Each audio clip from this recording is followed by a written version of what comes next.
Gracia y paz para toda la familia. Quiero compartir una palabra en el libro de Malaquías, capítulo 4, versos 5 y 6. Malaquías, capítulo 4, versos 5 y 6. Alguien me dijo, usted siempre le habla a los de allá. Bueno, vamos a mirar para acá también. Dice, no sé para qué nos sentamos acá, siempre le hablo a los de allá. Malaquías 4, 5 y 6 dice así: miren, les envío al profeta Elías antes de que llegue el gran y terrible día del Señor. Sus predicaciones harán volver el corazón de los padres hacia sus hijos y el corazón de los hijos hacia sus padres. De lo contrario, vendré y haré caer una maldición sobre la tierra. Esto está escrito y es palabra de Dios, dicha por el Señor al profeta Malaquías, el último de la serie de los profetas del Antiguo Testamento. Y esta profecía cierra el Antiguo Testamento y cierra lo que sería el Tanaj hebreo. Pero esta profecía se vuelve a repetir por el mismo mensajero, que es el ángel Gabriel, 400 años más tarde, en Lucas capítulo 1, verso 17. El ángel Gabriel trae el mismo mensaje, pero modificado. O sea, que cuando lo preparó para traerlo, tuvo que arreglarlo porque ya lo primero que dijo es como que no encuadraba bien con la gente del tiempo a la cual tenía que entregarle este mensaje. Dice Lucas 1:17. Será un hombre con el espíritu y el poder de Elías. ¿Se acuerda que dice, antes que venga el gran día del Señor le enviaré al profeta Elías? Y acá dice, será un hombre con el espíritu y el poder de Elías. Preparará a la gente para la venida del Señor. ¿Ve? Para el día grande y terrible, dice la primera parte, pero ahora dice para el día del Señor. Inclinará el corazón de los padres hacia los hijos. Hasta ahí va bien. Vio que hasta ahí es exactamente lo mismo. Pero ahora dice, y hará que los rebeldes, no dice, y hará que los hijos se vuelvan al corazón de sus padres. Porque no puede decir solamente eso, ahora tiene que decir, y los rebeldes. Estos muchachos de este tiempo, cuando da la profecía a Zacarías, el padre de Juan el Bautista, estaban rebeldes. Acepten la sabiduría de los justos. Y alguien dijo, pero no se cumplió. Realmente Juan el Bautista, lo dice la Biblia, que él venía con el espíritu de Elías, pero en realidad dice, no se cumplió la profecía porque dijo el día grande y terrible del Señor. ¿De cuál está hablando? Está hablando del Armagedón. Está hablando cuando el Señor limpiará la tierra. Ese es el gran día. Y habrá alguien que Dios levantará para volver el corazón de los padres hacia los hijos y de los rebeldes a la prudencia de los justos, dice otra versión. Pero ya los muchachos estos los padres se volvían al corazón y los hijos amantes y amables y obedientes se volvían al corazón de sus padres. Ahora los padres tendrán que volverse al corazón del hijo y el hijo rebelde tendrá que aprender sabiduría de los justos. Ahora, ¿sabe que la Biblia dice de que antes que venga hiera la tierra con maldición? Y Dios envió maldición sobre Judá y sobre Israel pero principalmente sobre Judá y sobre Jerusalén por causa de los hijos rebeldes.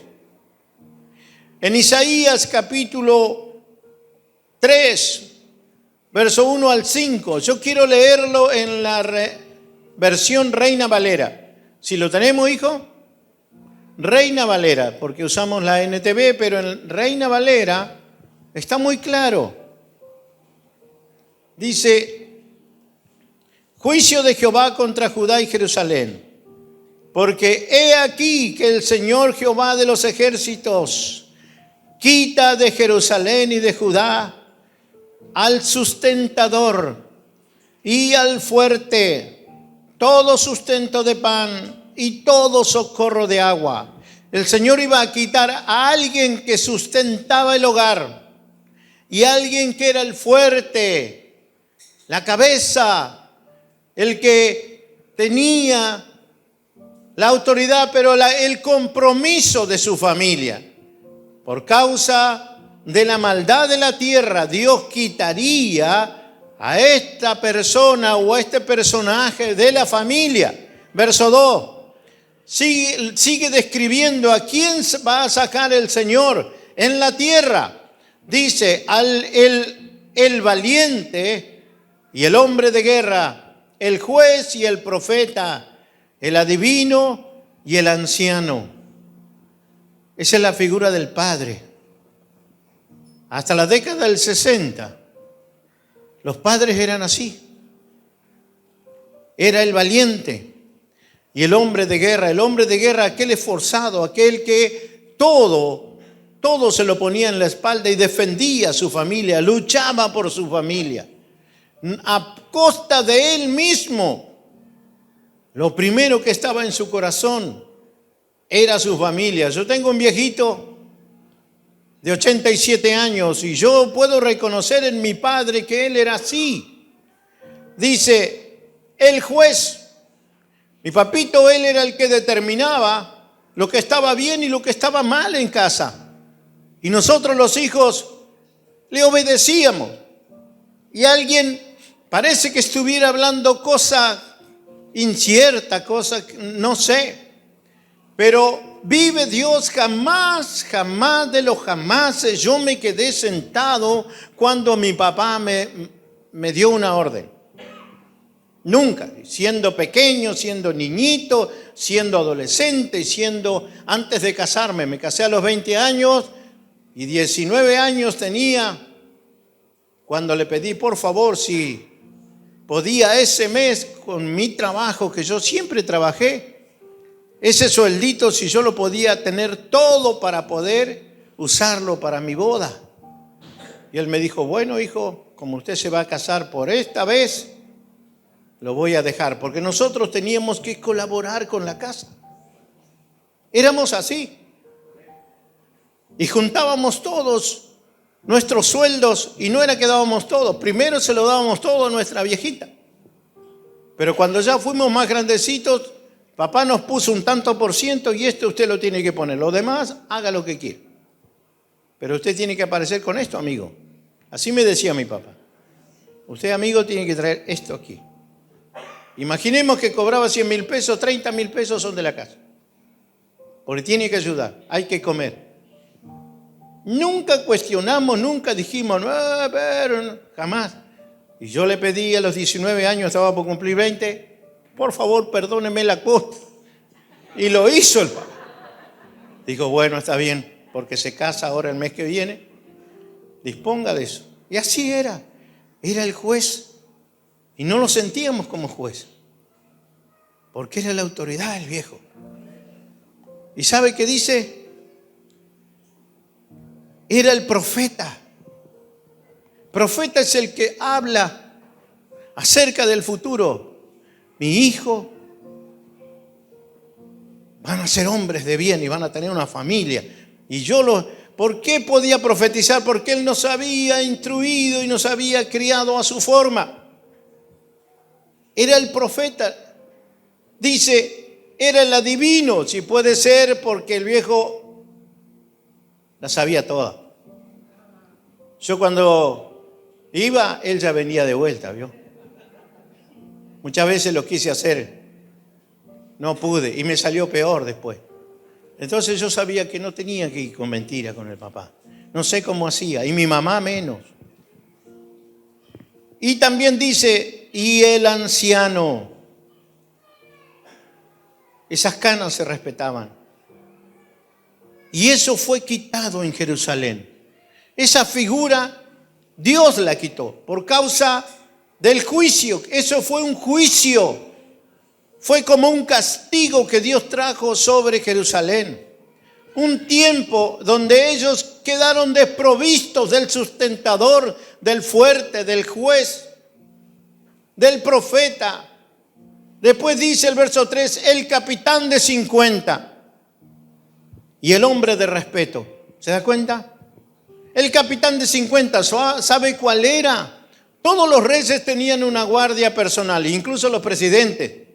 Tienen un séquito, tienen una élite de soldados que lo cuidan. Y la vida del presidente y su familia están bajo su responsabilidad. En este tiempo los reyes tenían y confiaban a un hombre, y los soldados más expertos de su ejército eran seleccionados por sus proezas en batalla y todo lo que hacían, por ser diestros con las armas y por ser habilidosos en la batalla. Entonces eran escogidos. David, dice la Biblia, que tenía 30 hombres que lo defendían y lo custodiaban. Y estos hombres estaban con él, era su guardia personal. Pero estos hombres tenían un capitán. Ese capitán era el que los entrenaba todo el tiempo. Ese capitán dormía con ellos, comía con ellos, hablaba con ellos, los aconsejaba, los entrenaba, tenía un entrenamiento personal. Y él estaba, y él era el que formaba a estos soldados. Y ellos tenían un honor tan grande de estar con este capitán, porque él era el hombre al cual le debían todo. Dice la Biblia que ese es el padre con sus muchachos. Él es el que los entrena, que vive con ellos y trae entrenamiento directo hacia ellos.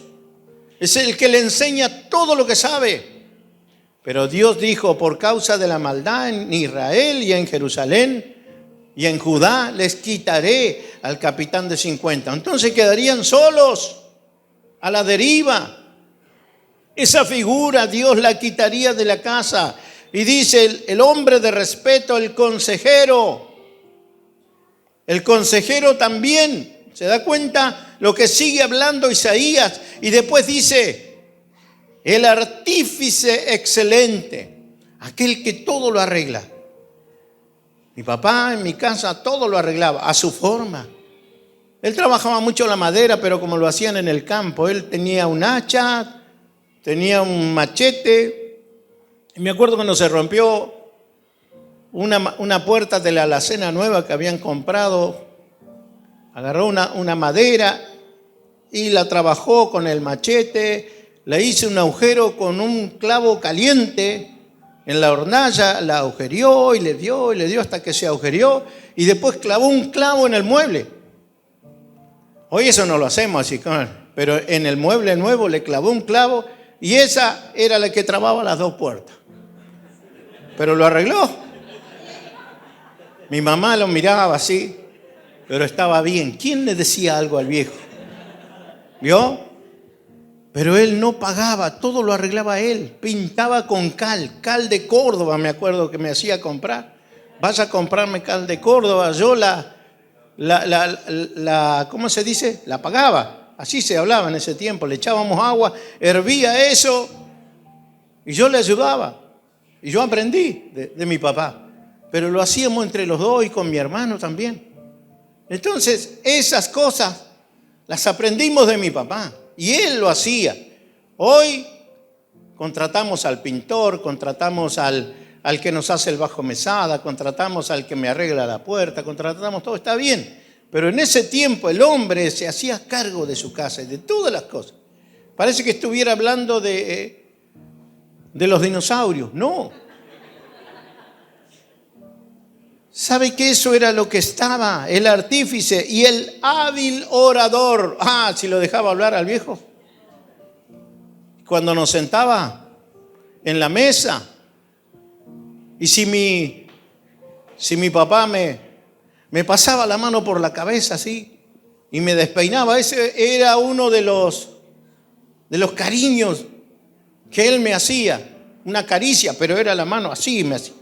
Y para mí me llenaba de alegría que mi papá me hiciera eso. Era como que yo estaba tomado en cuenta por mi papá. Ese era el respeto que teníamos. En serio, hermano. Los chicos me miran y dicen, ¿en serio? Sí, es así. Era de verdad. Pero no había la maldición que hay hoy. Los hijos estábamos encarrilados. Yo eran las 9 y yo estaba en mi casa.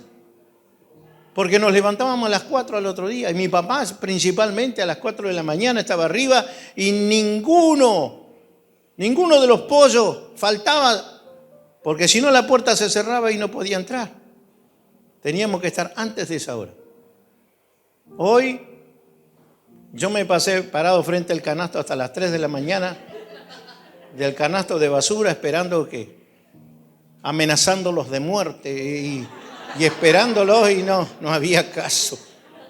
Yo decía, si mi viejo fuera el que estuviera acá. Fue cambiando la cosa. Pero ¿sabe qué me dice la Biblia? Que es maldición. Y sigue hablando Isaías, dice, y les pondré jóvenes por príncipes y muchachos serán sus señores. ¿No es eso lo que está pasando? Hoy no gritan más los chicos que los papás. Y eso era maldición. Verso 5. Y el pueblo se hará violencia unos a otros. ¿Por qué no se puede salir a la calle, dejar la bicicleta en la vereda como lo hacíamos nosotros? Una vez fuimos al sur con el pastor Mario y fuimos a un pueblito en la montaña, y donde estábamos hospedados, el dueño de casa dejó el auto en la vereda. Dice, guarden sus autos, yo lo dejo, y quedó en la vereda y quedó con los vidrios abajo. Cuando nos levantamos en la mañana, vimos los vidrios abajo, nos agarramos la cabeza. Luis, se te quedaron los vidrios abajo del auto. Dijo, y corrió al auto. Menos mal que no llovió, dijo. A nosotros no encontrábamos ni el volante, le dijo. Menos mal que no llovió, dijo. Porque tal vez para esas zonas, todavía siguen conservando eso. Pero esto es juicio, hermano. Dice, le pondré muchachos serán sus señores, y el pueblo se hará violencia unos a otros, cada cual contra su vecino. El joven se levantará contra el anciano, y el villano contra el noble o el hombre que tiene una trayectoria y tiene una familia y ha vivido con respeto. Se levantarán contra ese. El villano se irá a ese. No respetarán a nadie. Dice, esto es el juicio que traigo por la incredulidad. Lo voy a traer sobre Judá. Pero esto también es lo que viene ahora sobre el mundo. ¿Y sabe que lo están sufriendo los hijos de Dios también? Pero nosotros tenemos que aprender a salir de toda maldición, dejar lo que está atrayendo la maldición a la tierra, porque esta maldición está llegando a todos los confines del mundo y nosotros no tenemos que ser parte de todas estas cosas. Dice la palabra, podíamos leer, dice que en el antiguo, en este tiempo el Señor levantaría, dice, a padres que se volvieran al corazón de los hijos, para que estos se vuelvan a la prudencia de los justos. Estos rebeldes. Los muchachos hoy es como que ya vienen con una etiqueta de rebeldía. Quizás lo comienzan cuando comienzan a ir al colegio, se juntan con otros chicos de su edad y comienzan a mamar todas estas cosas. Y ya comienzan a ellos a decir, yo también tengo derecho y si me pegaste denuncio y todas estas cosas. O déjame ser. Y los psicólogos que ayudan también. Porque el psicólogo, me acuerdo que nos decía cuando Samuel era bebé, déjelo que coma con las manos porque él tiene que explorar, déjelo ser. Y el otro tiraba al suelo. Yo digo, no, la comida no hay que tirarla. ¿Sabes qué hacíamos nosotros, hermano Roberto? Cuando agarrábamos un pan y lo íbamos a tirar, no nos daba el corazón para tirar un pedazo de pan. ¿Y sabes la única manera que lo podíamos tirar? Le dábamos un besito, ¿o no? Sí, le dábamos un beso al pan y recién lo podíamos tirar. Hoy por hoy no hay nada de eso, se perdió. Pero es juicio, querido, es juicio. Es juicio lo que hoy vivimos. Hoy los padres tienen que volverse al corazón de los hijos para que los hijos se vuelvan a la prudencia de los justos o para que se vuelvan a la sabiduría de los justos, dice NTV. Pero antes de corregir con palabras o con algún castigo a nuestros hijos, tenemos que aprender algo o recordar algo. Pero yo digo aprender, y esto que vamos a aprender, guárdelo. Yo le voy a pedir a algún matrimonio, por favor, que pase por aquí adelante y me ayude un poquito. Vamos a hacer, no les voy a hacer decir nada. Pasen, por favor, a alguien que me ayude. Muy bien. Gracias, mi hermano.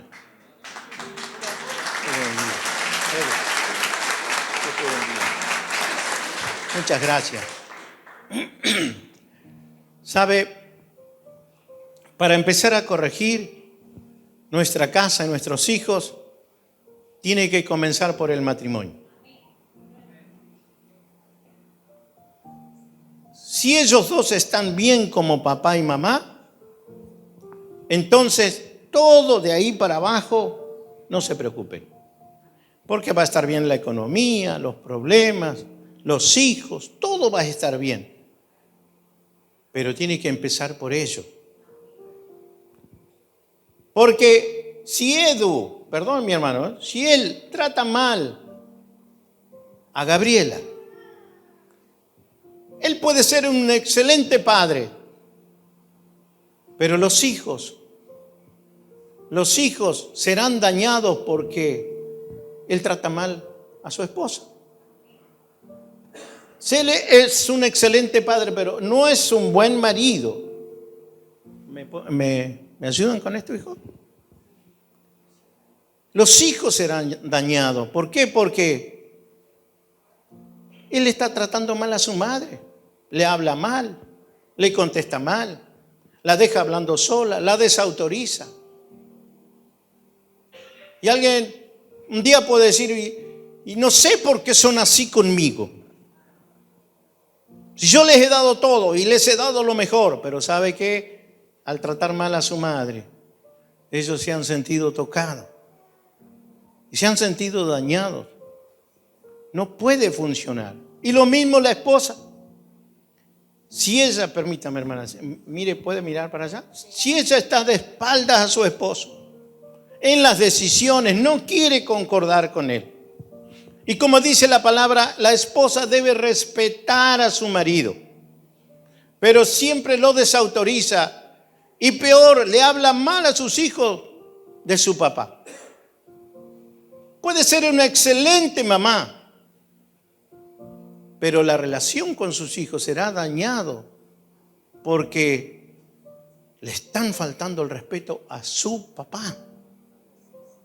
Aunque no lo quiera creer, inconscientemente ellos sienten que su papá está siendo atacado y está siendo ofendido. Esto es algo que por naturaleza el hijo lo siente. Entonces, ¿por dónde arranca la cosa? Por los dos, por el matrimonio. El matrimonio tiene que comenzar a arreglar sus diferencias.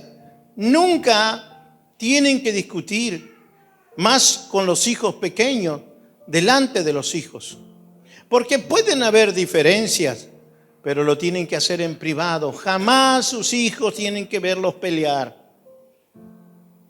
ni tampoco en la mesa. La mesa es el lugar más sagrado de la familia. Nos ha invadido el celular y estamos todos comunicados en la mesa, vaya a saber con quién.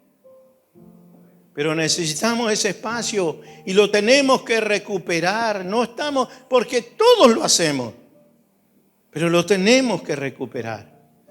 Pero lo importante es que los dos, el matrimonio, tiren parejo. Y si no han tenido, quizás, o han tenido desacuerdos, para poder rescatar a esos rebeldes, dice la Biblia, tenemos que empezar por nosotros. Hay que empezar por el matrimonio, hermano. Hay que empezar a ceder, a perdonar. Porque a veces no queremos dar el brazo a torcer. Es cierto que siempre es uno el pacificador y el otro es el que espera que las cosas se arreglen. Y el pacificador por lo general es el que pone en juego todo, aún él mismo. Entonces se hace una costumbre que sea uno solo y el único y siempre el que arregle las cosas. Eso tiene que cambiar. Porque eso mismo lo vas a comenzar a ver en tus hijos. Y luego podemos decir cualquier cosa, hermanos, ayúdenme a orar, lo voy a mandar a un campamento, lo voy a mandar al psicólogo, pero tiene que empezar por mí. Gracias, mis amados hermanos. Que Dios los bendiga. Hay que empezar por nosotros, los papás. Y cuando vaya a corregir a su hijo, no lo corrija delante de los demás, ni delante de sus hermanos. Llámelo aparte. Tenga un lugar en su casa, en privado. Llámelo y hable con él. No lo exponga, no le diga qué tonto que sos, pero sos el único y no te vas a... Llámelo aparte o espere, vuélvase al corazón. Es la única arma que Dios ha dado en este tiempo, porque usted tuvo un tiempo, y se lo digo a los papitos que ya sus hijos están en la adolescencia. Cuando el Señor nos da a nuestros hijos, los pone bajo nuestra responsabilidad. Pero tenemos un tiempo para enseñarlos y formarlos, para corregirlos, para afirmarlos en lo bueno. Pero ese tiempo cada vez se va acortando más, ¿sabía usted? Mi papá tuvo hasta los 19 años que yo jamás ni lo chisté. Pero hoy llegan los 10, 11, 12 años y ya no le puede decir nada, parece. Hoy algunos ya son asesinos a los 12 años. No se lo puede meter preso, no hay forma de detenerlos. Pero es una maldición, porque la figura paterna ha desaparecido de la casa. Yo conocí hombres que sus esposas los denigraron tanto por un error que cometieron. Porque cometieron un error, entonces nunca se les perdonó y por lo tanto perdieron toda autoridad en la casa, y cuando ellos decían algo era la primera que les sacaba en cara su error. Y los hijos comenzaron a aprender que el papá no valía tanto y ya ellos también le decían lo mismo. Entonces ese hombre comienza a ser apartado y eso trae maldición a la familia. Por eso digo, comienza por el matrimonio. Hay que perdonar, hay que hablar, hay que recuperar la conversación entre los esposos. Tenemos hijos adolescentes, hijos que tal vez nos traen problemas, nos amargan el corazón, pero nosotros tenemos la culpa. Y vuelvo a decir, yo puedo ser un excelente padre, pero si he sido áspero con mi esposa, primero dice el Señor, tus oraciones no son oídas. Y el Señor le dice a la esposa, respeten a su marido. Cuando él dice algo, aunque esté equivocado, yo me equivoqué muchas veces, pero mi esposa no dijo nada. Por ahí yo no sabía y hacía justicia entre mis hijos, y ella calladita después me llamaba aparte y me decía, no fue así.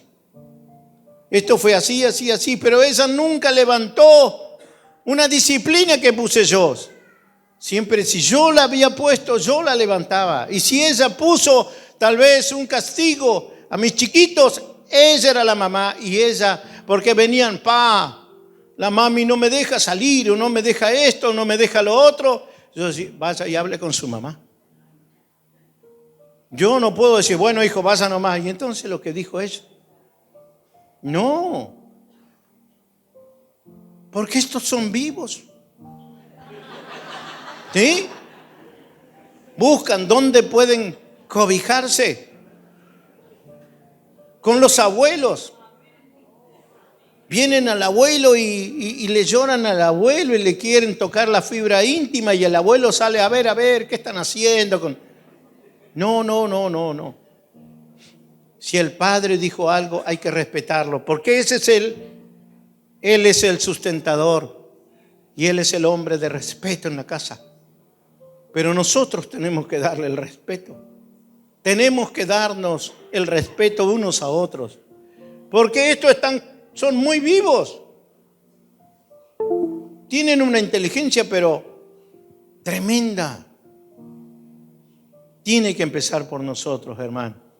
Para volverse al corazón del hijo, tiene que arrancar por nosotros. Y sabe, alguien puede decir, bueno, pero yo cuando me casé o me junté, ella ya tenía hijos. Es el mismo principio. Tienes que respetar a la mamá de esos hijos, más todavía. Porque ellos te van a respetar a ti cuando veas cuánto respetas a su mamá. Y lo mismo la esposa. Los hijos de él te van a respetar cuando veas cuánto respetas a su papá. Porque si le faltas el respeto, los hijos se alían con el familiar por naturaleza. Eso yo lo sé. Y no te gusta que al viejo le falten el respeto, o que a la viejita le falten el respeto. Los hijos se vuelven en contra y se les genera a veces un rencor adentro. No tienes que cambiar. Si hay una familia ensamblada, no tienes que venir a cambiar y a patear tableros. Tienes que respetar el origen de esa familia y cómo ellos celebran sus cumpleaños y sus cosas. Tienen que adaptarte. Eres tú el que se viene a adaptar a esa familia. ¿Me entiendes? No vienes tú a cambiar las reglas ahí, sino que poco a poco vas llevando esa familia para poder hacerla tu familia. Y dicen los que saben que entre 5 y 7 años le lleva a alguien ensamblarse a una nueva familia. 5 y 7 años. Y si dice, si estos fueran hijos míos, no. Te lleva como 10, 12 años. ¿Viste? Solo te estás alargando el tiempo. Hay familias que aman tanto a su padrastro porque ese ha sido un hombre sabio que ha sabido ganarse el corazón y un hombre de respeto.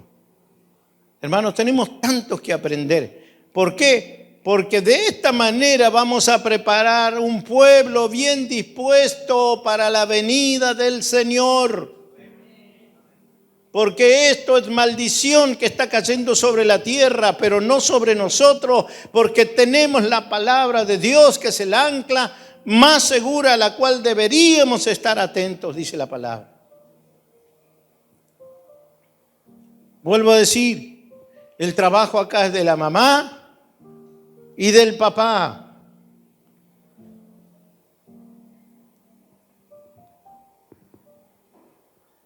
Es por eso que las familias de Argentina, y en todo lugar, pero las familias de Argentina han caído bajo juicio, pero Dios no quiere que pasemos por eso. Hay muchos que están enojados con sus padres y no quieren saber nada de su papá. ¿Por qué? Porque su papá no estuvo presente, estuvo ausente y nunca le dio importancia, entonces ni se lo nombren. Pero quieres no hacer eso con tus hijos, pero que aún inconscientemente le estás provocando un daño, porque hay una palabra y promesa del Señor: honra a tu padre y honra a tu madre para que te vaya bien y seas de larga vida sobre la tierra. Dice así, es el primer mandamiento con una promesa, dijo el Señor Jesucristo. Entonces, tienes que buscar a tu papá. Él no estuvo presente. Él te dio la espalda quizás, pero tú como hijo de Dios, nacido de nuevo, no tienes que volver a vivir la misma vida. Tienes que buscarlo y hablarle y hacer lo que Él no hizo, hacerlo porque ya eres mayor, eres adulto y eres padre también y no quieres que eso te pase a vos. Porque tendemos a repetir las cosas, hermano. Tendemos a repetir las cosas y no queremos que eso pase en nuestros hijos. Empieza por nosotros. Estamos esperando que cambie el viejo, que cambie la mamá. Somos nosotros. Porque si dependemos de otro, esto no sería justo. Dios no nos podría pedir algo si depende de otro. Dios me pide algo porque sabe que depende de mí. ¿Se da cuenta? Yo puedo traer bendición a mi familia y a mi casa porque yo soy el que tengo que cambiar. Amados hermanos, amados de mi alma, el amor es lo único que va a recuperar a los rebeldes. No es un campamento de jóvenes. No es una reunión de jóvenes donde todos salten y coman salchichas. No, hermano, esto es un cáncer. No se arregla con una aspirina. Esto hay que ir con cirugía. Cortar lo malo que hicimos. ¿Dónde? Primero con mi matrimonio. Y lo peor que puede haber una mamita que ha criado solita a sus hijos, hablarle mal de su papá biológico. Y meterles en la cabeza qué demonio que era. Enséñeles a amar, que sus hijos amen a su papá. Porque entonces los está librando de maldición. ¿De verdad, hermano? ¿Parece incongruente? No. Es lo que dice la Biblia. Es lo que dice la palabra del Señor. Esta generación está bajo maldición, pero nosotros somos libres. ¿No lo cantamos eso? Pero para ser libres tenemos que hacer lo que el Señor dice. ¿Sí? Me queda un minuto. Esta es la única arma que Dios nos ha dado, que los padres se vuelvan al corazón de los hijos, para que estos se vuelvan a la prudencia de los justos. Es la única arma, hablarle. Si usted quiere discutir con su hijo de 17 años, 18 años, lo único que le estará haciendo un cascarón más grueso. Hay que volverse al corazón. Y para eso nunca habrá que decirle nada en público. Tómese un café, invítelo unos mates, llámelo al privado, háblele al corazón. Háblele al corazón de ese hijo para que entonces Dios comenzará a obrar en su vida y se va a aprender cosas buenas, sabiduría de los justos. ¿Y quién es un justo? Pareciera que estuviéramos hablando de alguien que es perfecto y correcto. No, justo es aquel que ha creído en Cristo y nació de nuevo. Y lo que usted está aprendiendo, su hijo lo podrá escuchar y aprender si usted se vuelve a su corazón. Es la única arma que tiene para poder recuperar a esa generación. Y el matrimonio que sepa llevar sus diferencias en privado va a proteger a las generaciones que vienen detrás de ellos. Pondrá una protección en las generaciones que vienen detrás de ellos. Hermano, es la palabra del Señor. Incline su rostro, vamos a orar. Cada uno sabe su condición y lo que quiere pedirle al Señor. Vamos a orar y vamos a presentarle este momento. Señor, si me hablaste, yo no me quiero quedar solamente con lo que escuché. Quiero que hagas un milagro en mi familia, en mi casa. Papito, gracias, Señor, por esta palabra. Gracias, Señor, por la familia. Gracias por tu amor y que has derramado en nosotros en abundancia. Nosotros no merecíamos nada, Señor. Tu gracia es así, favor inmerecido. Pero, Señor, ese favor inmerecido, lo que no merecíamos nosotros, dice tu palabra, lo recibimos como un regalo. Lo recibimos por gracia. Y lo que hemos recibido por gracia, lo tenemos que dar por gracia, Señor. Y con los que tenemos que empezar son con nuestros muchachos, nuestras chicas, adolescentes, nuestros hijos, que los vemos que van cometiendo los mismos errores que cometimos nosotros. Este sea el día, Señor, en que podamos poner un freno por medio de tu palabra y el Espíritu Santo que vive en nosotros nos ayude a vencer lo que nunca vencimos, nos dé palabra que jamás tuvimos, traiga paz y suelte paz sobre nuestras vidas para poder soltar paz sobre nuestra familia. Señor, que las madres que están aquí respeten a sus esposos, que los padres que están aquí amen a sus mamitas, a sus esposas, porque son la madre de sus hijos. Que sepan abrazarlas, hacerles un cariño en presencia de sus hijos, para que estos tengan ese recuerdo imborrable en su mente, que su papá era el más tierno con su mamá. Que el día que no esté, los hijos lo recuerden como un héroe, como el hombre que nunca más volverán a ver. Padre, que seamos formadores de nuestra familia, que comencemos por nuestra casa, Señor, que traigas paz a los hogares y que si hay alguno que está en mal camino sea recuperado en este tiempo por el amor de sus padres.